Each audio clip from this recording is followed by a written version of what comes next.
بسم الله الرحمن الرحيم. أعزائي أهلا ومرحبا بكم في حلقة جديدة مع مادة اللغة الإنجليزية للصف الثالث ثانوي القسم العلمي والقسم الأدبي. درس اليوم سيكون ضمن الوحدة الرابعة الدرس الرابع Unit 4 Lesson 4. عنوان الدرس How things could have been different. مرة أخرى How things could have been different. كيف يمكن أن الأشياء أن تكون مختلفة؟ أعزائي طبعا as you know we can't change what happened in the past. لا يمكننا تغيير ما قد وقع في الماضي، ولكن we can talk about what happened in the past yes with a different way. ولكن يمكن أن نتحدث حول ما وقع في الماضي بطريقة مغايرة، بطريقة مختلفة. كيف؟ مثلا نحن في أبواب الامتحانات أو الدراسة قد يكون طالب لم يدرس، فبالتالي كانت نتيجته الرسوب، صح؟ إذن هذا وقع في الماضي، لم يدرس ورسب في الامتحان. الآن لا يمكن تغيير هذا الفعل في الماضي، ولكن يمكننا أن نتكلم عنه بطريقة مختلفة. كيف؟ نقول لو درس لكان نجح. إذن هنا تدخل عملية أو كلمة لو، ولو هذه باللغة الإنجليزية if. إذن نحن في جمل شرطية، في conditional sentences، جمل شرطية.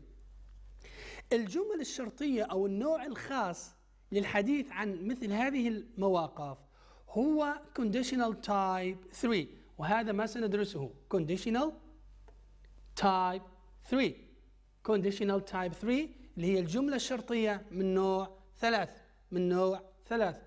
لأن في ال conditional sentences we have 4 types. عندنا 4 أنواع في الجمل الشرطية نستدركها مع بعض. عندي type 0 type 1 type 2 and type 3. ماشي، نعمل مراجعة سريعة لأنواع هذه.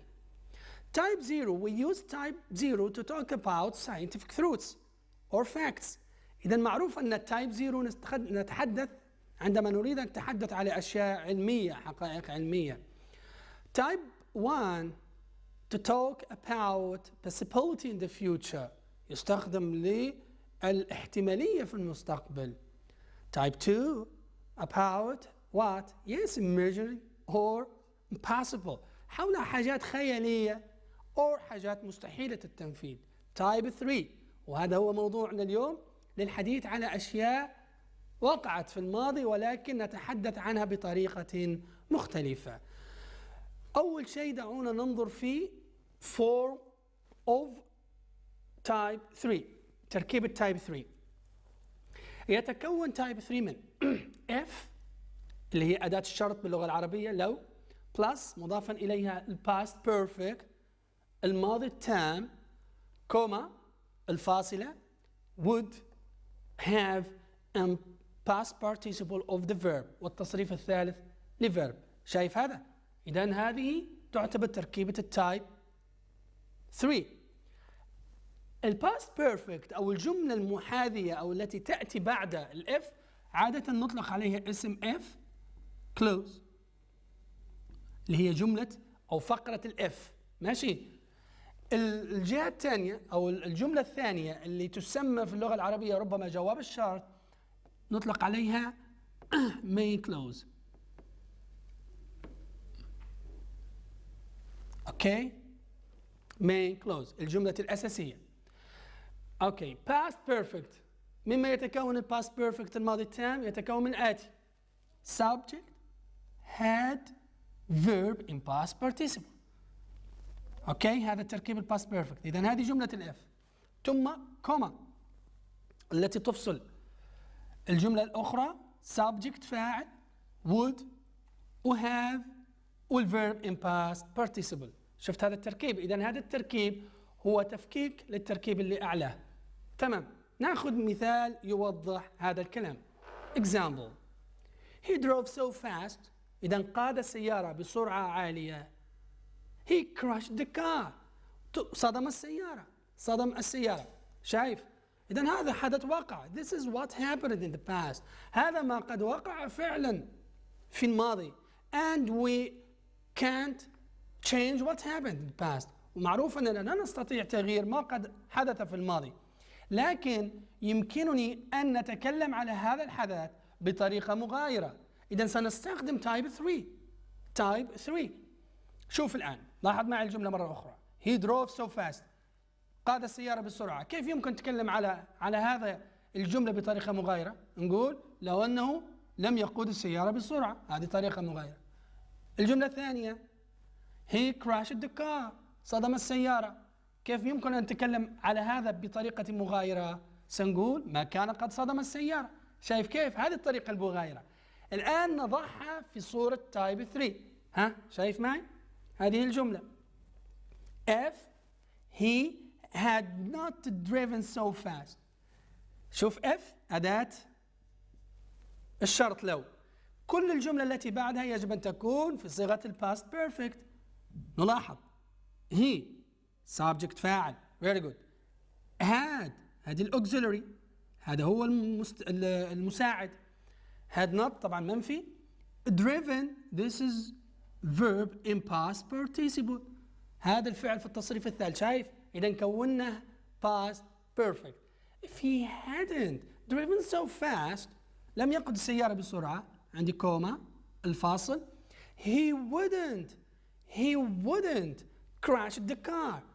ما كان قد صدم السيارة. would هذه would ثم wouldn't crash the car. إذا wouldn't yes have very good wouldn't have حتى نكون وفقا للقاعدة. إذا wouldn't have crashed as a verb in past participle.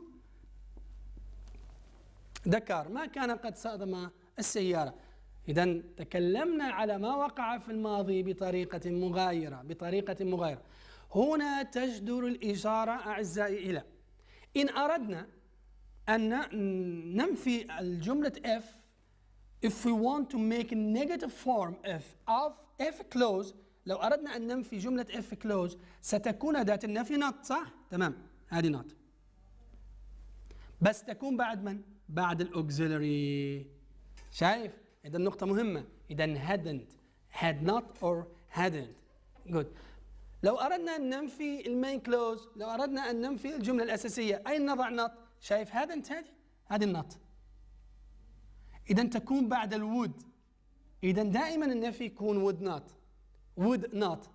ليش ركزت على هذه النقطة؟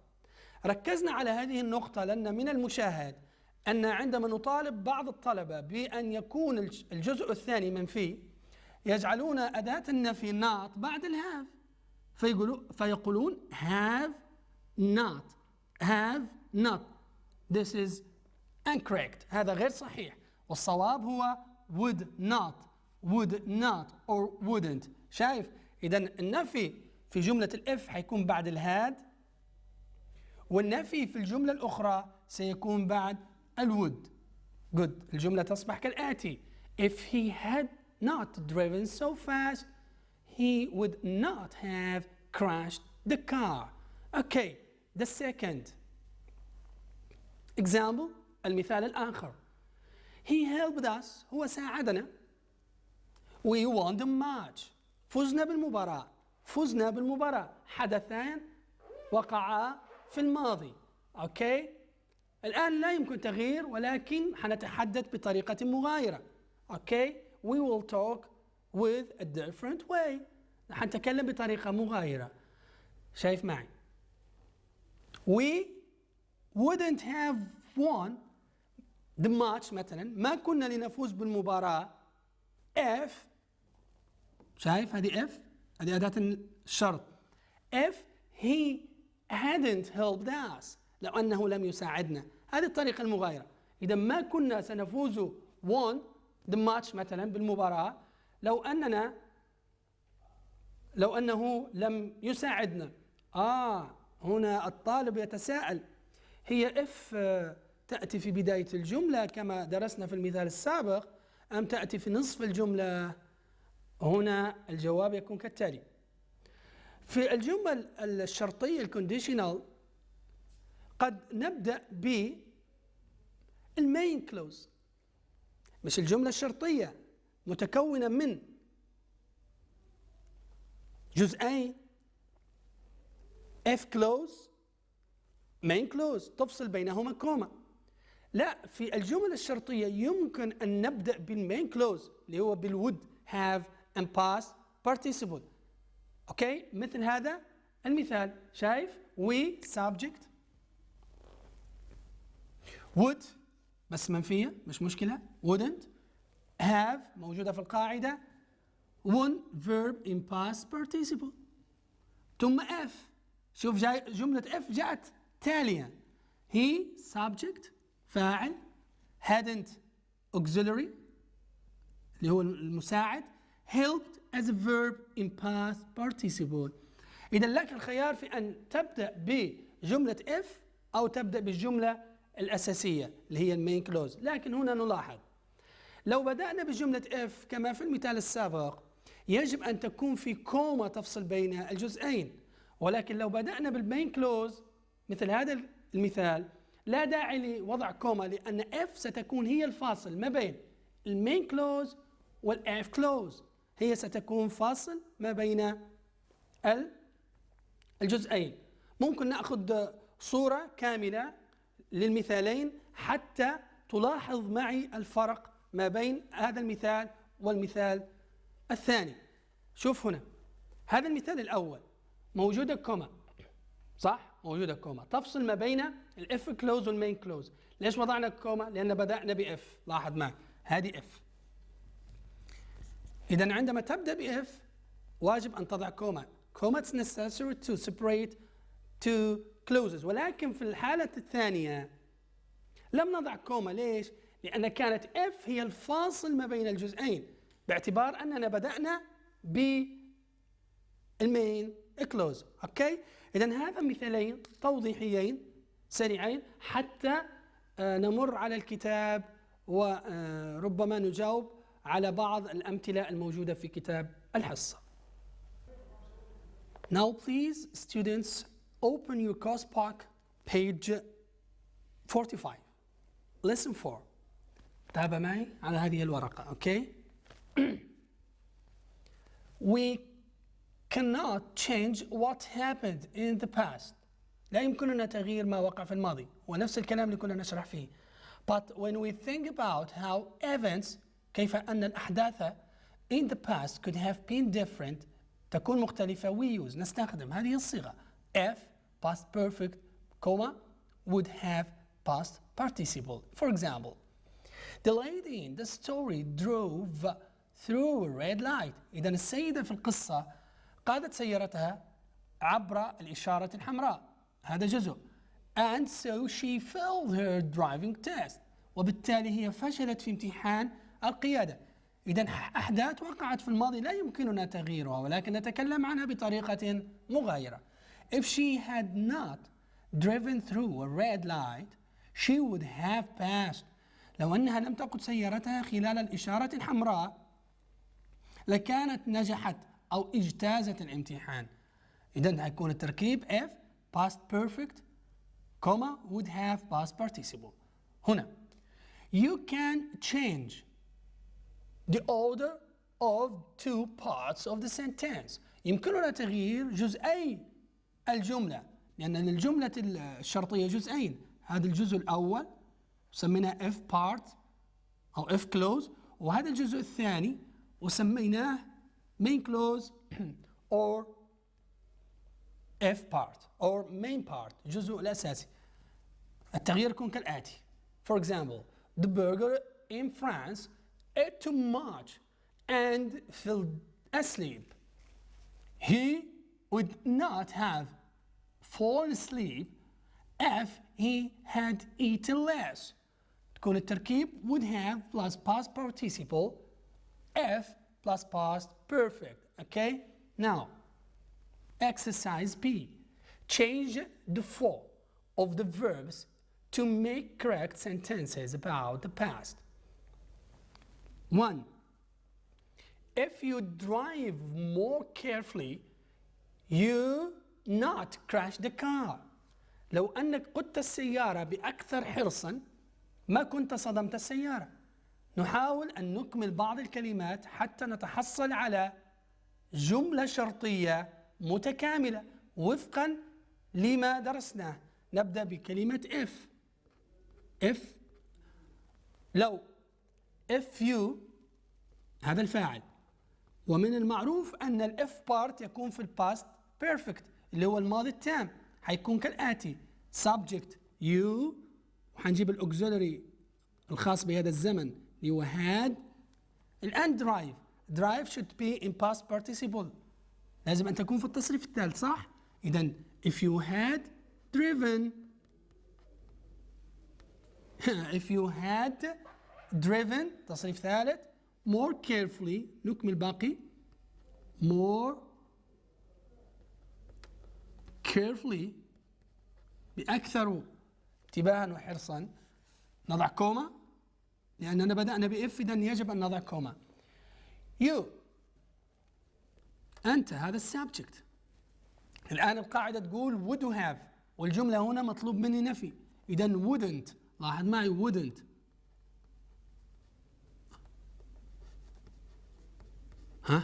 wouldn't have crashed. crashed هو التصريف الثالث للفعل. crashed نكمل الجملة the car، نكمل حتى هنا مش مشكل the car. اوكي، تصبح الجملة كالآتي: if you had driven more carefully if you had driven more carefully comma you wouldn't have crashed the car. Okay? Number 2. This not happen if you listen to my advice. if هنا جاءت في المنتصف، إذن مطلوب مني أن نبدأ بالجزء الثاني اللي هو بالwould. حنقول this okay wouldn't this wouldn't or would not this wouldn't have happened. happen التصريف الثالث لhappen هو happened. good. have happened التصريف الثالث ed لأن هذا فعل regular. this wouldn't have happened if، الآن دور جملة الإف. if you هذا السبجكت past perfect، صح؟ إذا حنستخدم had. had هي الأوكسيلري. had if you had listened. التصريف الثالث لlisten اللي هو yes listened، أيضا حتى هذا regular verb. listen ed listen to my advice. شايف؟ this wouldn't have happened if you had listened to my advice. هذا ما كان ليحدث لو أنك استمعت إلى نصائحي. نصائح. لأن لا، نصائح استمعت إلى تساؤل الآن، هي نصائح ولا نصيحة؟ advice هذه، ماذا نقول على advice؟ نصائح بلولر ولا نصيحة؟ على فكرة هذا advice ليست لها صيغة جمع. advice. They win if they play better. الفقرة الثالثة أيضا if جاءت في المنتصف، إذن يجب أن نبدأ بجزء would. okay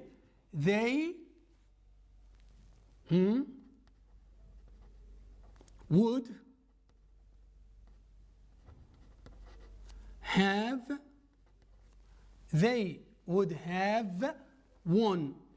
شايف won هذا الverb in past participle W-O-N. good. هذا التصريف الثالث. إذن they would have won كانوا سيفوزون if لو they أنهم نستخدم الباست بيرفكت. الجملة يجب أن تكون في زمن الماضي التام. إذن they subject had الأوكسيلري، صح؟ had التصريف الثالث لبلاي هو played ed. يلا ed ممتاز. better بشكل أفضل. الجملة مرة أخرى. They would have won if they had played better. Good. Last one. Number 4. If the weather not be so bad, we go for a picnic. إذا حنبدأ ب F، وجملة ال F حتكون منفية من خلال المعطى not. نبدأ حنقول F. Okay. The weather. If the weather الطقس، هذا هو في موقع الفاعل، في موقع السبجكت. If the weather، الآن محتاجين إلى auxiliary had لأننا في الباست بيرفكت، والجملة منفية، إذا حنتكلم على hadn't بهذا الفعل. حنستخدم التصريف الثالث لهذا الفعل. التصريف الثالث لبي هو been أو been. So bad، طالما بدأنا بالإف إذا يستوجب وضع كوما. we okay، القاعدة تقول would، والشق هذا غير منفي، إذا نستخدم would ثم have go. الآن محتاجين تصريف الثالث لgo هو gone. for a picnic، for a picnic نزهة. إذا الجملة مرة أخرى. if the weather had not yes been so bad yes comma we would have gone for a picnic. سنذهب في جملة. لو كان الجو، لو لم يكن الجو سيئا جدا لكنا ذهبنا في نزهة. إذن هذا معنى ذلك أن الجو كان سيئا وأنهم لم يذهبوا في نزهة. هذا ما قد وقع فعلا في الماضي، ولكن تحدثنا عنه بطريقة مغايرة فاستخدمنا التايب 3 حتى نتكلم على ما وقع في الماضي بطريقة مغايرة. كانت الجملة if the weather hadn't been so bad, we would have gone for a picnic. لكنا ذهبنا في نزهة. لكنا ذهبنا في نزهة. هنا أعزائي سنستخدم بعض التراكيب المختصرة ما تسمى short form. مثلا لاحظ معي هذا short form. I okay، ويأتي بعد verb مضافا إليه verb past participle. اوكي، لاحظ معي التركيب هذا. I'd نفسه short form ماشي، مضافا إليه أو يأتي بعده have. ما الفرق بين التركيبين؟ ما الفرق بين التركيبين؟ هذا التركيب I had، وجاءت had لأن هذا الفعل تصريف ثالث. إذا كلما كان بعد هذا الاختصار فعل تصريف ثالث معنى ذلك أن الاختصار حيكون had. بس هذه I'd have حتكون I would have. شايف؟ إذا هذه الاختصارات خليها في بالك لأننا نحتاجها في كتابة الجمل، وتحتاج أنت تعرف الاختصار كيف تعبر عن هذا الاختصار. هل هذه I had ولا I would؟ وهذا الاختصار هل هو I had ولا I would؟ إذا كان بعد هذا الاختصار I جاء فعلا في التصريف الثالث معنى ذلك أن الاختصار I had. أما إذا جاء بعد الاختصار I'd have معنى ذلك أنها I would have. I would have. أعزائي ننتقل إلى كتاب الواجب. كتاب الواجب lesson 4 الدرس الرابع، لنحاول أن نكمل بعض الجمل الموجودة في هذا التمرين. أولا نقرأ المطلوب مننا. Complete each sentence so that its meaning is similar to the sentence above it. The first one has been done for you. إذا يجب أن تغير في الجملة حتى تكون بنفس الجملة التي أعلاها والجملة الأولى أجريت لك. حتى نتجاوز هذا المثال ندخل على طول إلى number 2. number 2. I didn't tell her because I knew she would be angry. لم أخبرها لأني علمت بأنها ستكون ربما إيش؟ غضبانة. إذا نقول if I، هنتكلم بطريقة مغايرة، لو إني أخبرتها if I had told her، شايف بطريقة مغايرة، هنا لم يخبرها، هنا لو أني أخبرتها بطريقة مغايرة if I had told her okay comma she okay ستكون yes would have she would have ستكون بهذه التصريف الثالث been angry okay she would have been angry. Number 3. She wanted to buy it but she didn't have enough money. هي أرادت أن تشتريها ولكن ليست معها، لم يكن لديها المال الكافي. إذن ستكون she would have good she would have. التصريف الثالث لباي هو bought B-O-U-G-H-T. التصريف الثالث bought it كانت تود شراءها okay if لو she had.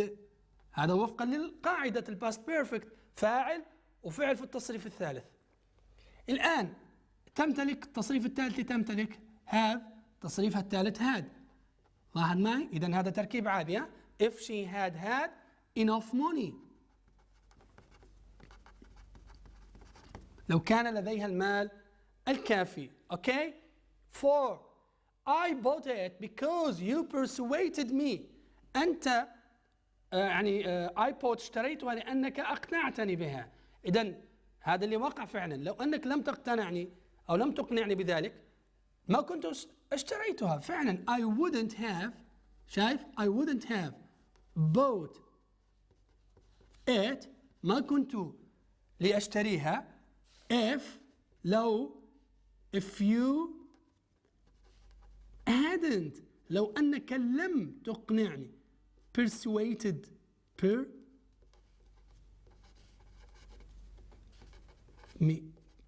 شايف persuaded؟ التصريف الثالث لهذا الفعل. إذا مرة أخرى هذا الفعل I wouldn't have bought it if you hadn't persuaded me. إذا ما كنت لأشتريها لو أنك لم تقنعني. 5. We succeeded because you helped us. نجحنا لأنك ساعدتنا. بطريقة مغايرة لو أنك لم تساعدنا ما كنا نجحنا. إذا if you hadn't helped us، لو أنك لم تساعدنا يا we ما كنا نجحنا. we wouldn't. إذا شايف كيف؟ we wouldn't نفي. have وفقا للقاعدة have yes succeed هو نفسه حيكون في التصريف الثالث. الجملة مرة أخرى if you hadn't helped us we would not have okay سويد. اوكي أعزائي، بهذا القدر نأتي إلى ختام هذه الحلقة. تمنياتي لكم بالتوفيق والنجاح، والسلام عليكم ورحمة الله تعالى وبركاته.